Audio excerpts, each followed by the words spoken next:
Hey, I'd like to welcome you to another episode of the Mission Matters Money Podcast, your source for all things money. My name is Adam Torres. You can follow me on Instagram at AskAdamTorres. Keep up with my book releases, book tour schedule, signings, all that other good stuff. Always love to connect with you there. And as always, if you'd like to apply to become a co-author of one of my upcoming books, just head on over to the website, missionmatters.com, and click on Become an Author to apply. All right, today I have Gabe Petersen on the line. He's principal and real estate investor over at Great Northwest Homebuyers, and he's also a host of the Real Estate Investing Club podcast. Gabe, welcome to the show. Hi, Adam. Thanks for having me on. Oh, man, so excited to get into today's topic. So I want to get into your podcast. Love to bring new podcast hosts and shows to my audience. But before we do that, let's go into what you're doing over at Great Northwest Homebuyers. Tell us a little bit more about your company, please. Yeah, absolutely. So we do single-family, multifamily flips and rentals, as well as mobile home park acquisitions. And so give us a little bit more. So where's the geography? What do you focus on in terms of industry? Are you agnostic? Give us a little bit more there, please. Yeah, absolutely. So for single family, we're located up in Seattle, Washington, so we'd like to focus around that area. Obviously we look for distressed houses, so houses that need a little love. We go in there, we fix them up to like new condition, and we either sell them to the next homeowner, or we rent them out in the rental market. For multifamily and mobile home parks, actually multifamily acts pretty much the same as single family. It's just a little bit more complicated when it comes to acquiring them, as there are fewer of them, and usually it's a commercial property, not a homeowner that is selling them. For mobile home parks, we look basically nationally. We really do like to acquire them near our home base here in Seattle, but we do market nationally.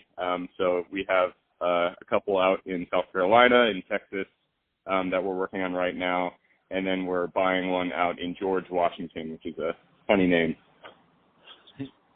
So a lot of business owners, entrepreneurs, executives listening, a lot of them invest, some actively, some passively, and they're always looking for new syndicators to see what kind of deals they have going. So what kind of investors are typically a good fit to work with your company and your team?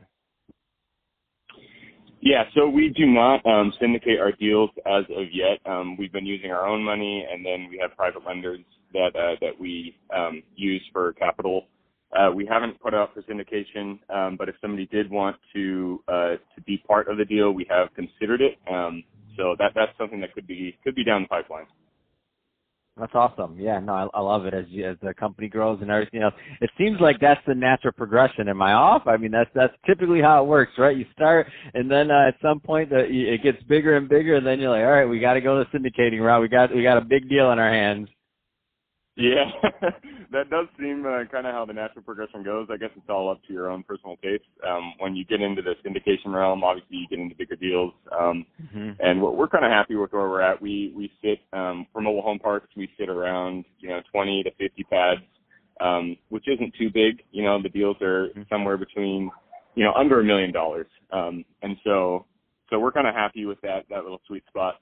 If we do want to go, $1 million plus, then we're going to want to syndicate. But right now we're living it. We're enjoying what we're doing. That's awesome, and because it is that sweet spot, like just below the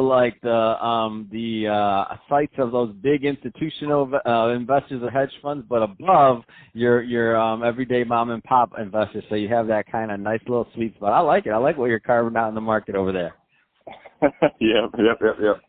So, Gabe, let's switch it up. I do want to get into this podcast. So love having other podcasters on the show and to introduce their podcast to my audience. So let's just get into it. So the Real Estate Investing Club, tell us more.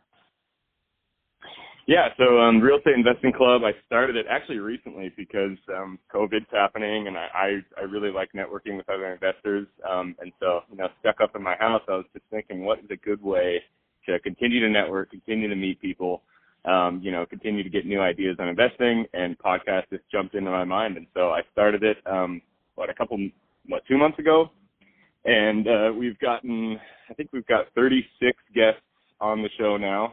We're going to start releasing daily once we have 100 episodes recorded. So we've got 36, and we've released 5 out there, so people can get a taste for what's going to happen. But we focus on pretty much every single niche and strategy that you can think of. I didn't really want to focus on what we do, single family, multifamily, mobile home parks. I wanted to get a breadth of experience across the board, and so yesterday I had a guest on who flips farms, which if I had not if I didn't have this podcast, I would never have somebody who flips a farm. So he's a farm flipper. There's alliteration there. I love it. I'm in. Exactly. Yeah, so it's a lot of fun. Oh, that's awesome. Tell me he owns farmflipper.com. That's awesome. You'd think, right? You'd think. So I know you've recorded quite a few episodes, so over 30. First off, congrats on that. It's a big milestone. That being said, this is a loaded question. I'm just going to throw it out there, Gabe. I ask all my podcasters this. Give us a flavor of the content that you're putting out there. What's one of the favorite moments that you've had on the podcast so far? Like, it could be an interview, it could just be a moment, it could be. Give us that. Yeah. So that's a good question. Let's see. I told you it was loaded. I started out by saying it's loaded. It's like if you have kids telling you which kid is your favorite. It's like, did this guy just ask me that? Yes, I did. Well, I guess so. Every person that comes on the show, I ask them. I like to get stories from my guests. Actual stories, not just numbers and data. So I ask them. I tell them real estate. It's a roller coaster. Sometimes you go up, sometimes you go down, both financially and emotionally. Take us to one of those low times, one of the times that you're at the bottom, and give us the stories that came from that and the lessons that you learned after that. And so I'd ask everybody this, and I guess it's not one individual moment, but the responses from that question have been pretty solid. People think about it. They give really, really strong, thoughtful responses. And a lot of them come from the 2008 dip, actually. So a couple of them had to go into bankruptcy after that 2008 crash, and now they're back to doing $2 million, $3 million deals, and so just hearing that turnaround from the low point and seeing their progression onward is it's pretty uplifting. Man, that's extremely uplifting and inspiring, as to say the least. So that's awesome. So Gabe, if somebody's listening to this and they want to learn more about Great Northwest Home Buyers, I know you're not in full syndication mode or anything like that yet, but I'm sure there's people listening right now that want to follow you and connect, and maybe some people that are some investors that have some good stories that want to get on your show. What's the best way for people to reach out and to connect with you? Yeah, absolutely. So the best way now is probably just go to our to the podcast website. We're still working on the website, but all the information will be there. Just go to www.therealestateinvestingclub.com. And best way for people to learn more about Great Northwest Home Buyers? Great Northwest Home Buyers, you can go to our website, greatnorthwesthomebuyers.com, but that's a seller's website. It's not for investors. The best way is actually just to reach out to me on LinkedIn, or just get probably LinkedIn. That's probably the best way. Awesome. Well, Gabe, wishing you much luck on the new podcast and continued success over at Great Northwest Home Buyers, really carving your niche in your market. So that's all great stuff there. And to the audience, as always, thank you for tuning in. Hope you got a lot of value out of this. If you did, don't forget to subscribe to the podcast, leave me a review on the Apple iTunes Store. And if you're watching this on our YouTube channel, Mission Matters Money, definitely give us a subscribe there, but also leave us some comments in the video. I'd love to know what kind of projects and things that you're working on. And Gabe, thanks again for coming on the show.